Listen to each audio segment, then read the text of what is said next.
Olá, gente, como estão? Tudo na paz?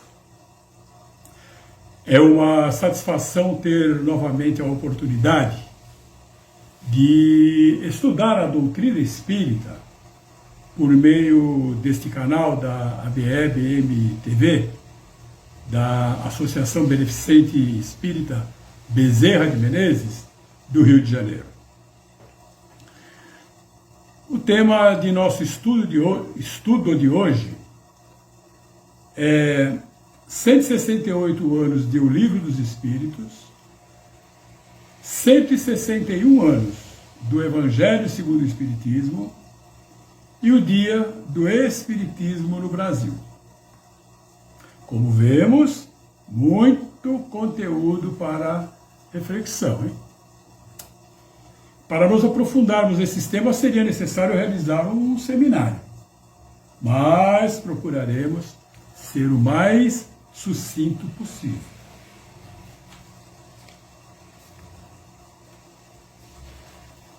Iniciamos com a leitura da mensagem intitulada A Semente de Mostarda, do livro com o mesmo nome, é esse livro aqui, vai aparecer ao contrário aí, né? A Semente de Mostarda, de Emmanuel e Chico Xavier. Então vamos lá. O rapaz abeirou-se do mentor, mostrando-se evidentemente acanhado, e considerou em tom de pergunta: Instrutor, a sua bondade já nos disse várias vezes que os ensinamentos de Jesus, o nosso Divino Mestre, estão sempre iluminados para a compreensão do nosso entendimento. Entretanto, às vezes esbarro com afirmativas dele que me fazem pensar inutilmente, já que não lhes alcanço o sentido. Dê-me um exemplo, solicitou o interpelado, com paciência. Disse-nos Jesus que se tivermos fé do tamanho de um grão de mostarda, continuou o jovem consulente, certa montanha por nossa ordem transportar-se-á daqui para ali. Não crê o senhor que isso é um absurdo em confronto com a realidade? Meu amigo, explicou-se o mentor, Jesus, por falta de comparações e palavras adequadas, legou-nos muitas lições em forma de símbolos e parábolas. Imagino que nosso Divino Mestre tomou a imagem da montanha como significado a nossos hábitos e preferências. Muitos defeitos que ainda nos caracterizam pesam sobre nós por montes de imperfeições que precisamos remover do mal para o bem. Mas, continuou o aprendiz, o Senhor concordará que isso é uma observação puramente filosófica. Desejo que o Senhor me conduza para o domínio dos fatos reais. O instrutor meditou por alguns instantes, em profundo silêncio, e rematou: Caro amigo, se você pretende observar o poder de um agente pequenino, qual a semente de mostarda, sobre um corpo extenso de dificuldades que o desorienta ou perturba, acenda uma vela pequenina diante da escuridão.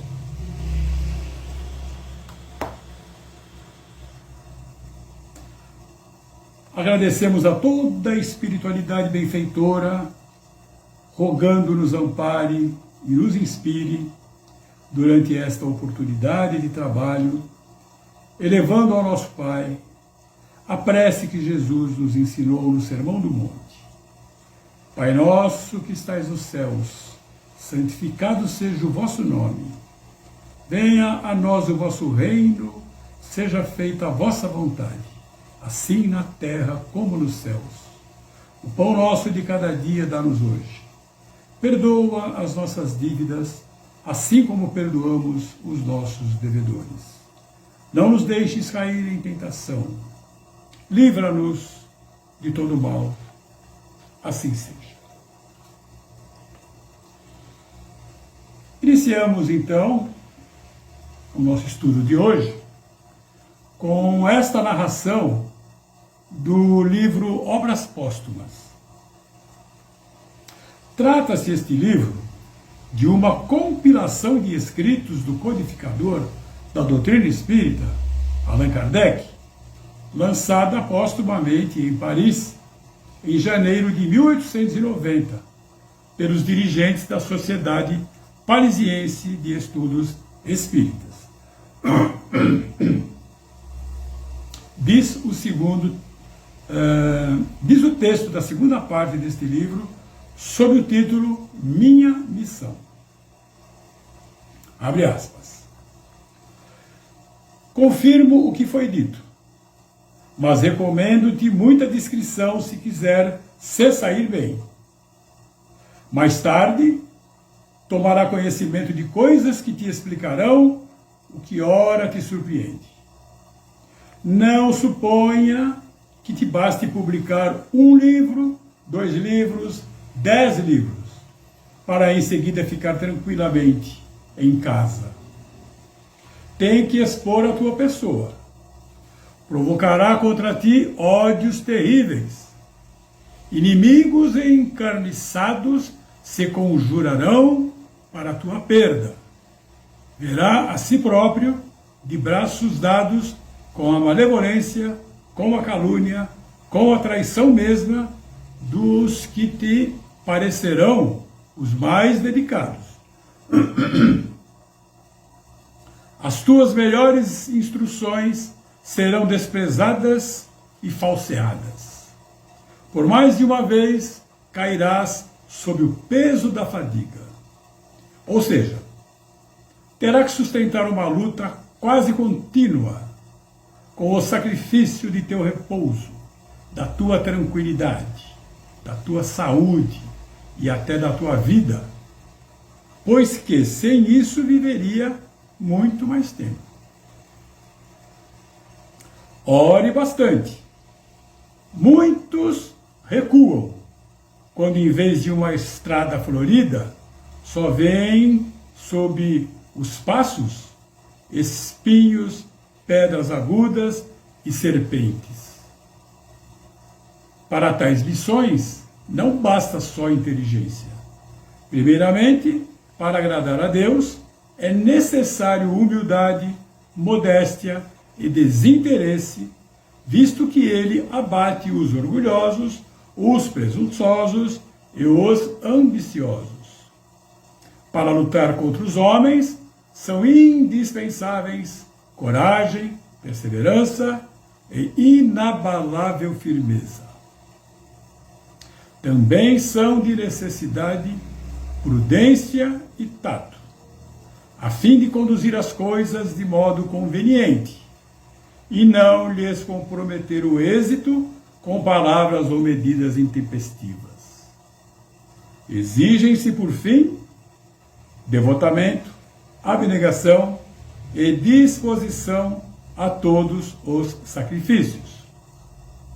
Veja assim que a tua missão está subordinada a condições que dependem de ti. Fecha aspas, o Espírito de Verdade.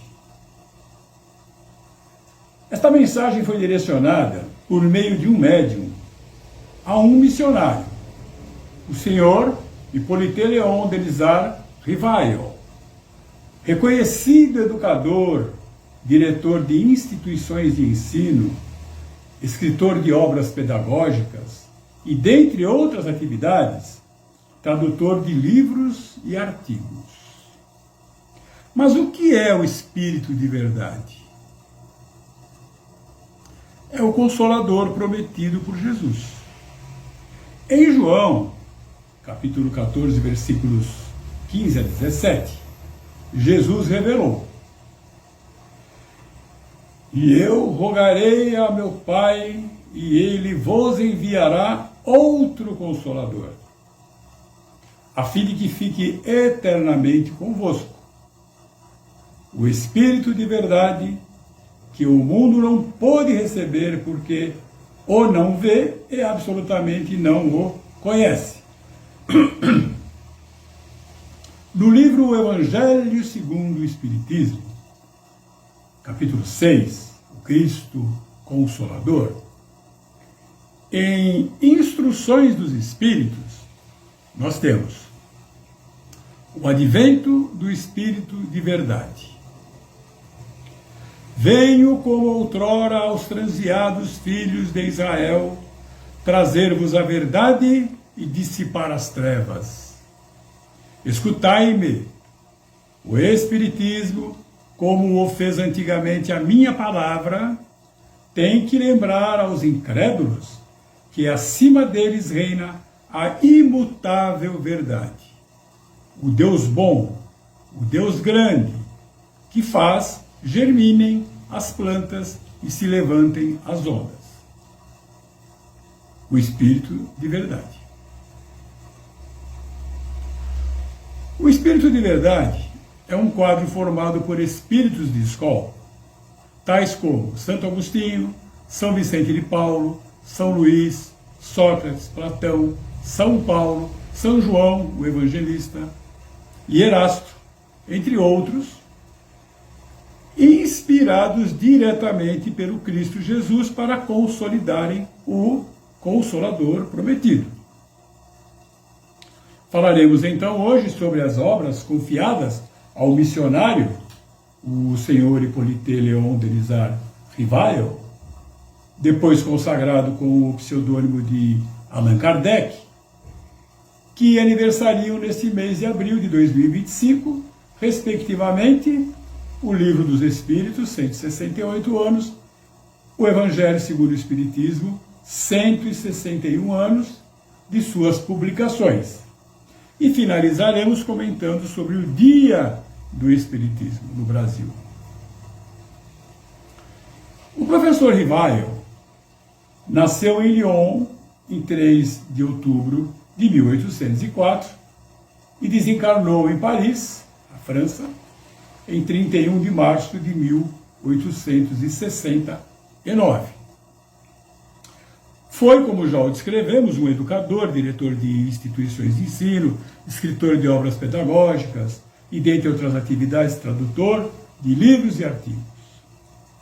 Casou-se com Amélie Gabrielle Baudet, pedagoga e artista plástica, devotada colaboradora com a causa espírita. O professor Rivail já havia atingido meio século de vida quando tomou conhecimento da série de manifestações espirituais que resultou no fenômeno das mesas girantes e do movimento americano conhecido como espiritualismo moderno. O que era o espiritualismo moderno? Era um movimento surgido em meados do século XIX, de caráter científico, filosófico e religioso, que evidenciava a sobrevivência da pessoa, do espírito, após a morte do corpo e a comunicabilidade dos mortos, espíritos desencarnados. Com base em uma série de manifestações mediúnicas, outrora ditas sobrenaturais, que motivou a moda das mesas girantes e outras sessões de evocação espiritual. O marco desse movimento foi o famoso caso de Hydesville, dos Estados Unidos, envolvendo as irmãs Fox, quando foram criados diversos sistemas de interpretação das mensagens espirituais. Longe de uma centralização, o movimento espiritualista moderno formou um conjunto genérico de vários segmentos de crenças e doutrinas espiritualistas independentes. Resultou em articulações bastante sérias e positivas, atraindo o interesse científico de verificação da existência da vida espiritual, para o qual se empenharam eminentes homens das ciências, tais como Sir William Crookes, Oliver Lodge, Alexander Aksakov, Charles Richer, Camille Flammarion, Gabriel Delane e Alfred Russel Wallace. Aqui cabe uma curiosidade interessante. O Wallace, um naturalista, geógrafo, antropólogo e biólogo britânico, foi quem, em fevereiro de 1858, durante uma pesquisa nas Ilhas Molucas, na Indonésia, escreveu um ensaio no qual praticamente definiu as bases da teoria da evolução das espécies. E o enviou a Charles Darwin, com quem mantinha correspondência, pedindo ao colega uma avaliação do mérito de sua teoria. No ano seguinte, em 1859, Darwin, que também trabalhava sigilosamente a mesma teoria havia 20 anos, publicou a obra A Origem das Espécies. Bem, Hipólito Léon Delisle Rivail, então conhecedor desse movimento espiritualismo moderno, conforme consta em suas anotações publicadas no livro Obras Póstumas, intitulada A Minha Primeira Iniciação no Espiritismo, descreve que em 1854, um amigo, o Sr. Fortier, cuidou de lhe introduzir no assunto. Rivail confessa que não ficou entusiasmado, supondo mesmo que tudo se tratasse de algum efeito do magnetismo animal, que ele estudava desde longa data. O magnetismo animal é o fluido magnético, o fluido vital, a eletricidade animalizada, que são modificações do fluido cósmico universal. O magnetismo é transmitido entre os seres humanos, principalmente com propósitos terapêuticos, muito comum nos passes espirituais de hoje. O conceito do magnetismo animal foi apresentado no século XVIII pelo médico, físico e teólogo Franz Anton Mesmer, também criador do termo fluido cósmico universal. Conceitos estes, cujos estudos o Sr. Rivail aprofundou-se com muito interesse. Por isso supunha ele tratarem-se os fenômenos de manifestações mediúnicas de algum efeito magnético. Então o Sr. Rivail, em princípio, não se entusiasmou com o movimento espiritualista. No entanto, diante da febre crescente das manifestações e da variedade dos fenômenos, somadas à insistência de outro amigo, o Sr. Carlotti, Rivail vai assistir a uma sessão experimental na casa de uma médium, a senhora Plené-Maison. Nesse dia, observa a excentricidade daqueles efeitos, o que o remete à busca por uma explicação científica para tais fenômenos. Em uma das sessões, na residência da senhora Plené-Maison, conheceu a família Baudin em 1855 e, feito o convite pelos anfitriões dessa família, ele passou a participar também das sessões semanais que os Baudin realizavam em sua residência em Paris, na França. No livro Obras Póstumas, segunda parte, sob o título Minha Primeira Iniciação ao Espiritismo, temos a seguinte narração, abre aspas.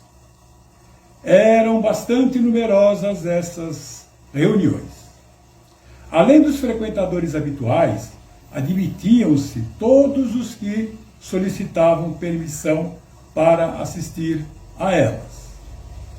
Os médiuns eram as duas senhoritas Baudin, que escreviam numa ardósia com o auxílio de uma cesta chamada carrapeta, e que se encontra descrita em O Livro dos Médiuns. Esse processo, que exige o auxílio de duas pessoas, exclui toda possibilidade de intromissão das ideias do médium. Aí tive ensejo de ver comunicações contínuas e respostas a perguntas formuladas, algumas vezes até perguntas mentais, que, de modo evidente, acusavam a intervenção de uma inteligência estranha. Fecha aspas. As senhoritas Baudin, a quem se refere Rivail, Caroline e Pelagie, são as filhas de Barbara, Mathilde, Eberlin, Dicté, Avrolet e François-Alphonse Baudin.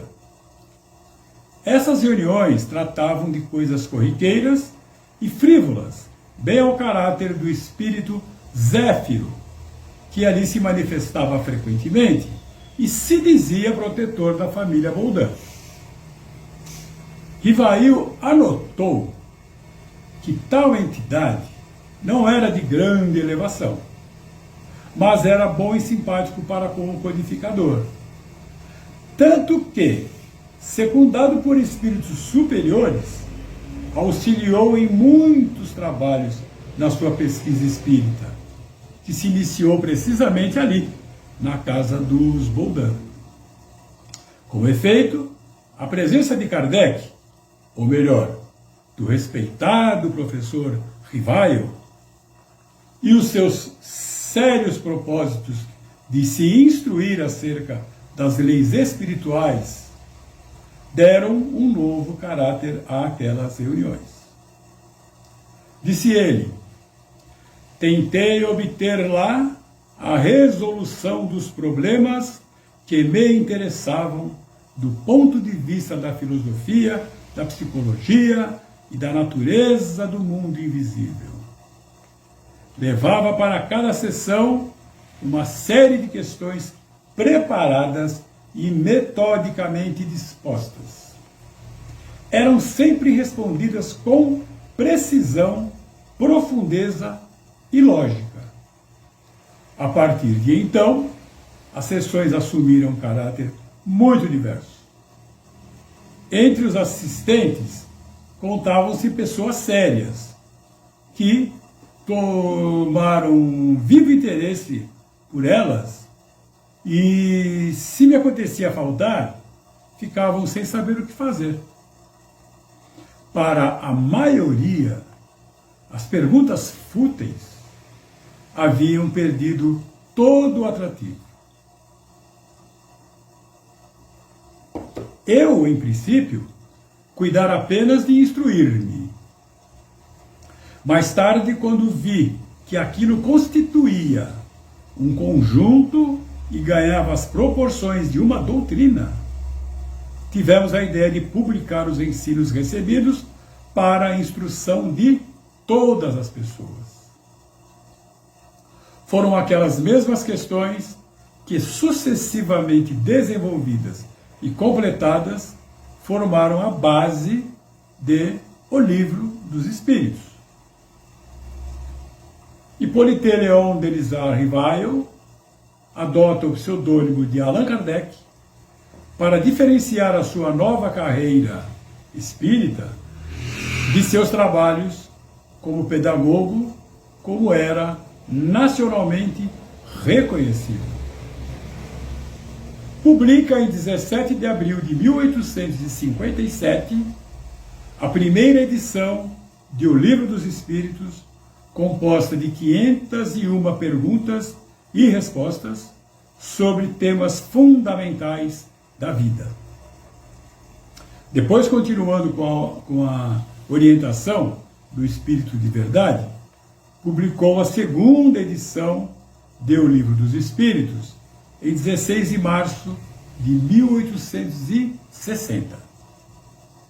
Edição inteiramente refundida e consideravelmente aumentada, conforme anuncia sua página de rosto, e contendo 1019 perguntas e respostas.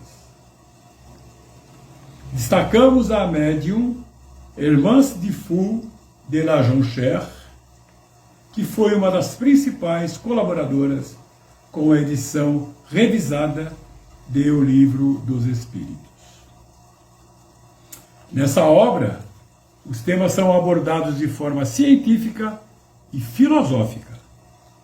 Kardec define o Espiritismo como a ciência que trata da natureza, origem e destino dos espíritos, bem como de suas relações com o mundo corporal. Escrito em linguagem clara e simples para divulgação popular. Escrito na forma dialogada da filosofia clássica, contendo toda a doutrina espírita de forma sintética. Estava aí a doutrina espírita apresentada ao mundo. Como nos diz o eminente Dr. Haroldo Dutra Dias, abre aspas, a doutrina espírita é um método de observação da vida universal. Da vida universal. É uma janela para o infinito. O Livro dos Espíritos nos apresenta o Espírito como o princípio inteligente do universo. O princípio inteligente sem o qual a matéria estaria em perpétuo estado de desorganização, antecipando conclusões da física quântica de hoje. O Espiritismo veio iluminar e libertar o nosso raciocínio de algemas constrangedoras, que são as algemas do materialismo e as algemas da desconexão com Deus. Continuando, sempre achamos que a lei divina está na matéria, numa pedra, num local, num livro. Que a lei divina pode ser tocada. O fato é que a nossa relação com o divino, no mais profundo do nosso psiquismo, está intermediada por um livro, seja ele qual for. Então, abrimos esta obra, O Livro dos Espíritos, e encontramos na questão 621, onde está escrita a lei de Deus. Os espíritos benfeitores, trabalhadores do Espírito de Verdade, respondem: a lei divina está escrita na consciência. Então, você é o livro sagrado. Eu sou o livro sagrado. Nós somos o livro de Deus. Não há nada mais sagrado que as nossas consciências. Não há altar mais prodigioso do que a nossa intimidade. O Espiritismo revolucionou o pensamento religioso na Terra. E Kardec pergunta: para que então os livros? Para que livros sagrados? A Bíblia, o Alcorão, o Bhagavad Gita e os enviados de Deus. Para que livro dos Espíritos? Resposta: porque os homens se esquecem e ou menosprezam a lei divina. É preciso lembrá-los. Então o Espiritismo não é uma religião, é a sua consciência, é a nossa consciência. E o Livro dos Espíritos, o instrumento para nos lembrarmos dessa verdade. E aqui fechamos as aspas para o que diz o Dr. Haroldo.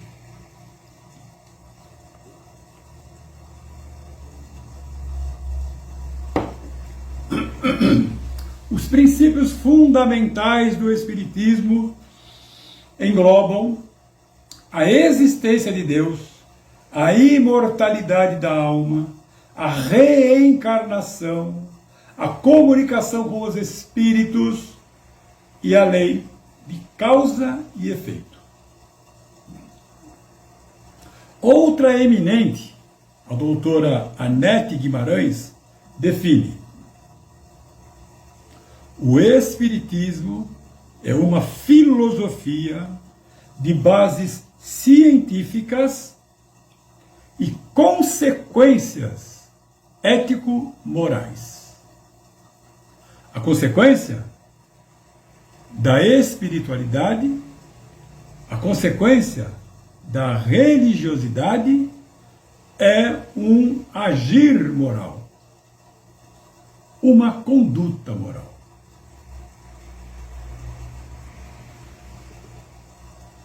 Kardec afirma que o Espiritismo não veio inaugurar nenhuma moral nova. A moral espírita é a moral do Cristo. Observando a questão 625 de O Livro dos Espíritos, qual o tipo mais perfeito que Deus tem oferecido ao homem para lhe servir de guia e modelo? Resposta: Jesus.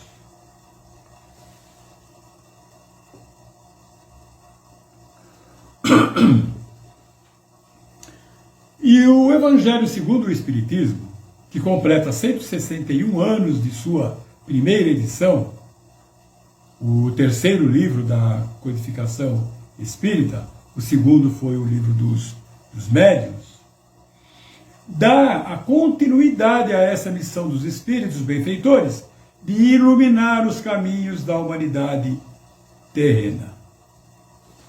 Temos em seu prefácio: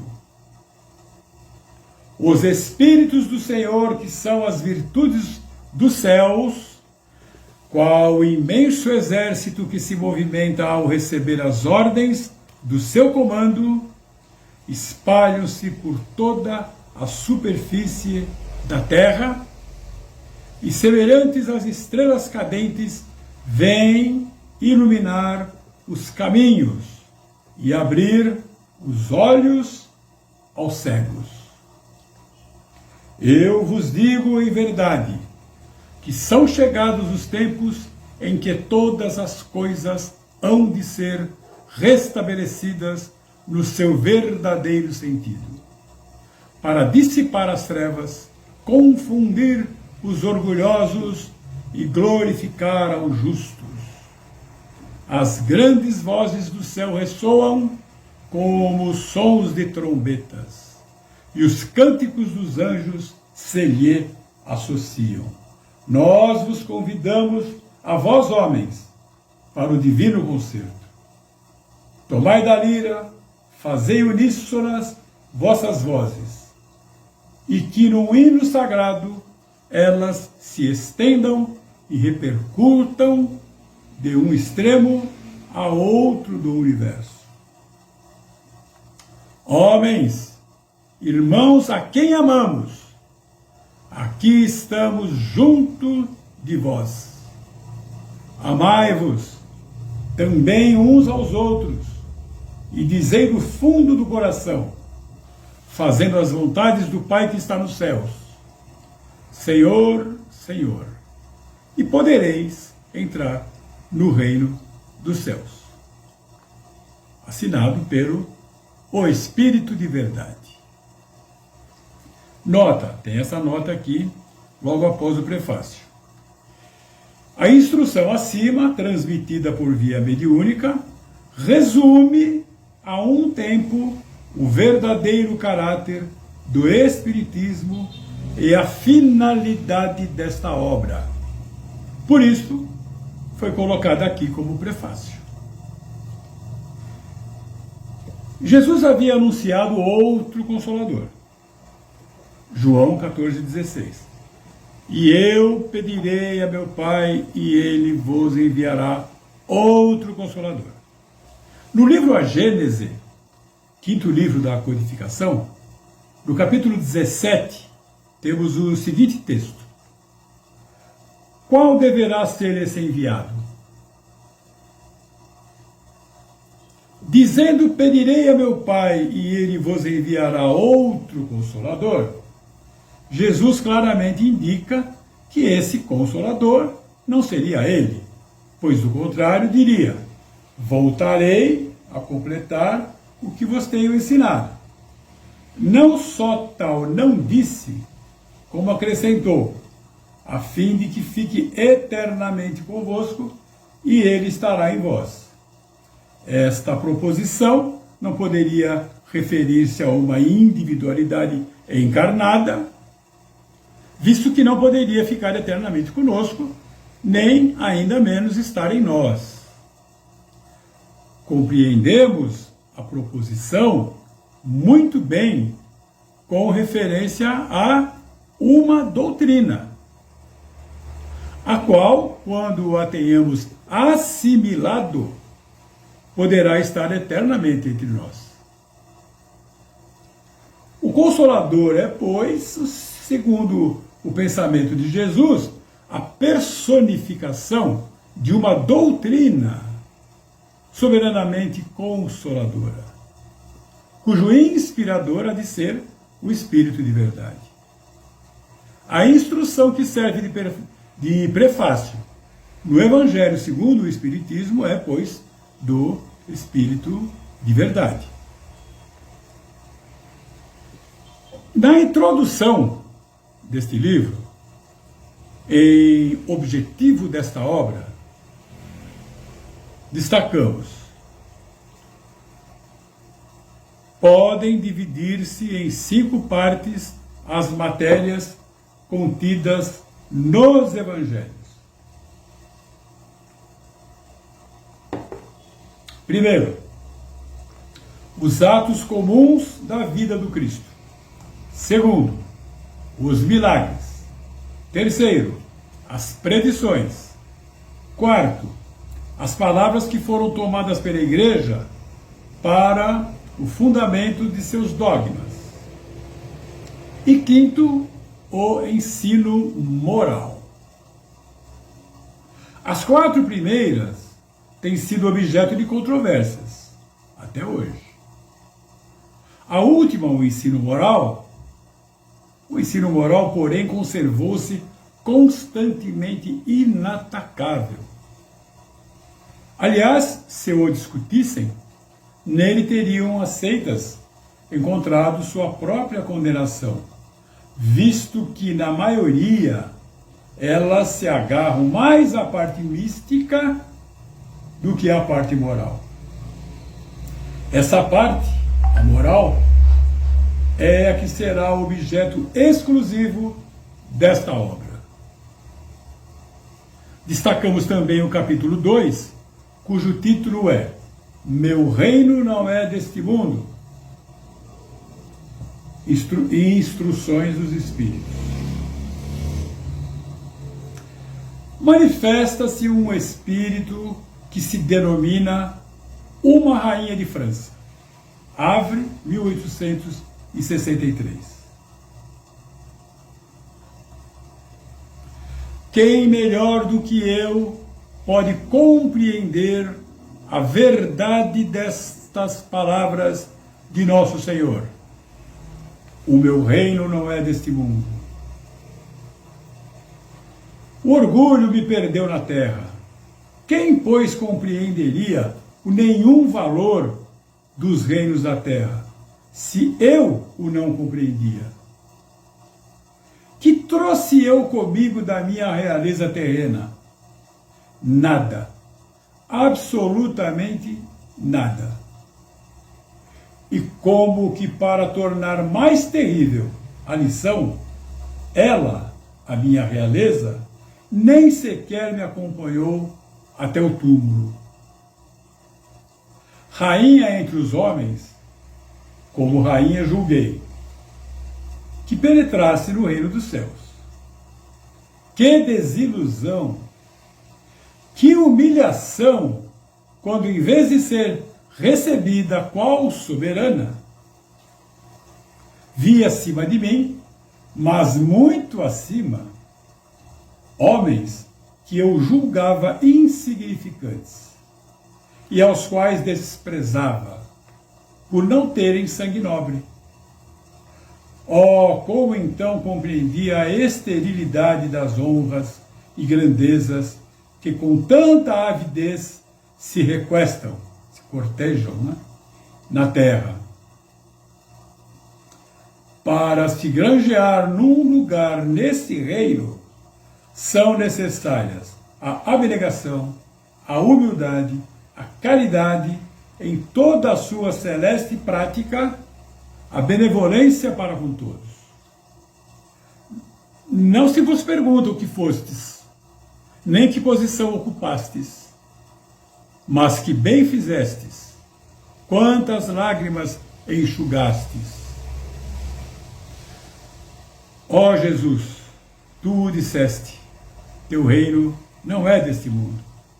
Por que preciso sofrer para chegar ao céu, de onde os degraus de um trono a ninguém aproximam? A ele só conduzem as veredas mais penosas da vida. Procurai-lhe, pois, o caminho através das urzes, perseverança, e dos espinhos. Não por entre as flores. Correm os homens por alcançar os bens terrestres, como se os houvessem de guardar para sempre. Ainda aqui, outra ilusão. Cedo se apercebem eles de que apenas apanharam uma sombra e desprezaram os únicos bens reais e duradouros. Os únicos que lhes aproveitam na morada celeste. Os únicos que lhes podem facultar o acesso a esta. Compadecei-vos dos que não ganharam o reino dos céus. Ajudai-os com as vossas preces, porquanto a prece aproxima do Altíssimo o homem. É o traço de união entre o céu e a terra. Não o esqueçais.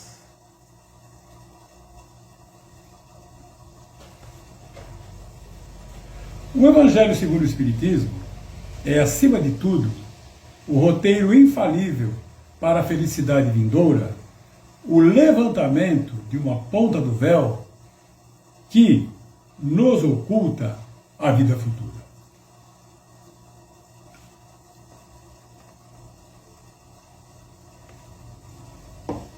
Finalizamos com o Dia do Espiritismo no Brasil. Em 31 de maio de 2022 foi sancionada a lei que instituiu o dia 18 de abril, o Dia Nacional do Espiritismo. A escolha do dia recai na data em que, em 1857, foi publicado o Livro dos Espíritos por Allan Kardec, dando início à divulgação da doutrina em todo o mundo. Transcrevo aqui os ensinamentos da doutora Anete Guimarães. Abre aspas. O que mais se ouve das pessoas é: eu não posso ser espírita. Ou, isso não serve para mim. Ou, porque não consigo ser tão perfeito. Mas o que é necessário para ser espírita? O espiritismo é uma proposta filosófica. Apesar de consequências comportamentais, não é um grupo de rituais ou regras de comportamento específicas. Como proposta filosófica, é uma forma de pensar, uma forma de ver o mundo, uma forma de analisar a nossa realidade. Ser espírita não é um tipo de comportamento específico ou uma exigência. Ser espírita é desenvolver critérios de avaliação da realidade que lhe permitam raciocinar, compreender, avaliar tudo o que existe e entender a realidade baseado em 5 princípios básicos. Primeiro, a existência de Deus. Deus é a inteligência suprema e causa primária de todas as coisas. Segundo, a imortalidade da alma é um dos pilares de todas as teorias espiritualistas. E do espiritismo também. Terceiro, comunicabilidade dos espíritos. É o que distancia mais o espiritismo de outras teses espiritualistas. Daí a necessidade de Kardec cunhar um novo termo para separar espiritualismo da ideia espírita. Ou seja, o espírito age sobre a matéria. Não é apenas consequência, é a origem de muitos fenômenos. Quarto, reencarnação. O espiritismo anuncia que o espírito passa por muitas experiências corporais com o fim de aperfeiçoar-se, fundamentando a justiça divina. E quinto, evolução espiritual. A evolução acontece no espírito e, à medida em que se depura, ele produz alteração no mundo material. De maneira que a evolução que nós visualizamos no mundo físico é uma consequência da evolução espiritual. Em cada nova existência, o espírito dá um passo adiante na senda do progresso rumo à perfeição. Ser espírita, então, não é um tipo de comportamento específico ou uma exigência. Ser espírita é desenvolver critérios de avaliação da realidade que lhe permitam raciocinar, compreender, avaliar tudo o que existe e entender a realidade baseado nos 5 princípios básicos. A partir desses princípios, o raciocínio e o comportamento do espírita se desenvolve. Então, ser espírita é pensar como espírita, raciocinar como espírita. E, principalmente, a fé espírita é aquela capaz de enfrentar a razão face a face em todas as épocas da humanidade. O espiritismo é uma filosofia de bases científicas e consequências ético-morais. Fechamos aspas para a doutora Anete Guimarães. Gente, muito obrigado. Se gostaram, por favor, deem um like, comentem e compartilhem. Muita paz.